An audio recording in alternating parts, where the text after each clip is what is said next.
بن ابو فضالہ انصاری رضی اللہ تعالیٰ عنہ سے کہتے سرکار صلی اللہ علیہ وسلم نے فرمایا قیامت میں کوئی شخص برپا ہوگی، فرمایا قیامت کے دن ایک ندا کرنے والا اعلان کرنے والا اعلان کرے گا۔ اعلان کیا کرے گا؟ بڑی توجہ سے سنیے گا، آج میں اعلان کروں آپ بڑی توجہ سے سنتے ہیں، لیکن وہ اعلان سماعت کیجیے جو سرکار صلی اللہ علیہ وسلم فرماتے ہیں قیامت کے دن فرشتہ رب کی طرف سے منادی کرے گا، اعلان کرے گا۔ وہ اعلان کیا ہوگا؟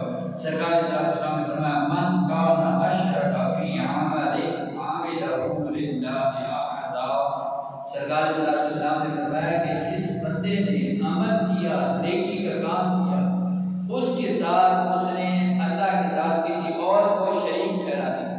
اس نے نماز پڑھی لیکن اس کی نماز کے اندر جہاں وہ رب کے لیے عبادت کر رہا تھا وہاں ساتھ یہ بھی تھا کہ لوگ دیکھیں گے کہ مولوی صاحب بڑی اچھی طرح نماز پڑھتے ہیں، ساتھ اس کے اندر لوگوں کی رضا، لوگوں کی داد وصول کرنے کے لیے، لوگوں کو خوش کرنے کے لیے ساتھ لوگوں کو شامل کر دیا۔ فرمایا من کان اشرک فی عمل عاملہ، فرمایا کسی اور کو اس کام کے اندر شریک کر دے پھر نقصان کیا ہوگا؟ فرمایا فَلْيَطْلُبْ ثَوَابَهُ مِنْ عِنْدِ غَيْرِ اللَّهِ۔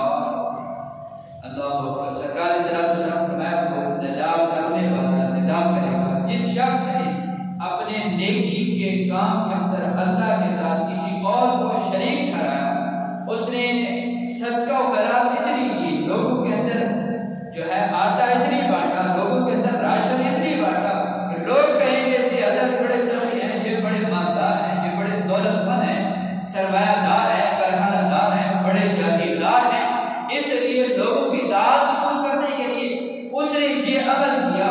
سرکار صلی اللہ علیہ وسلم فرماتے ہیں پھر قیامت کے دن فرشتہ ندا کرے گا اور کہے گا فَلْيَطْلُبْ ثَوَابَهُ مِنْ عِنْدِ غَيْرِ اللَّهِ۔ سرکار صلی اللہ علیہ وسلم فرماتے ہیں وہ فرشتہ ندا یہ کرے گا او اللہ کے ساتھ کسی اور کو عمل کے اندر شریک ٹھہرانے والے، اللہ کے ساتھ اور لوگوں کی داد وصول کرنے کے لیے کام کرنے والے، فَلْيَطْلُبْ ثَوَابَهُ مِنْ عِنْدِ غَيْرِ اللَّهِ۔ اب جن کو تو نے شریک ٹھہرایا تھا اللہ کے ساتھ، جا ان سے اجر و ثواب طلب کر، جا ان سے بھیک مانگ، جا ان سے خیرات طلب کر، آج وہ اس عمل کا ثواب، آج اس عمل کا اجر وہ تمہیں دیں۔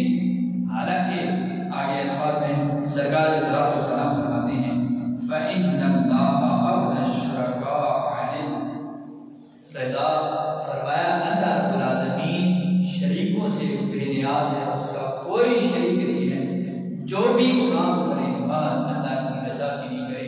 کوئی بندہ قیامت کے دن تمہارا پرسان حال نہ ہوگا، کوئی بندہ تمہیں وہاں نیکی کا اجر ثواب دینے کے لیے وہاں تیار نہ ہوگا۔ اس لیے آج جو بھی کام کرے، جو نیکی کرے، بات اللہ کی رضا کی خاطر کرے۔ پھر دیکھیے کہ حضرت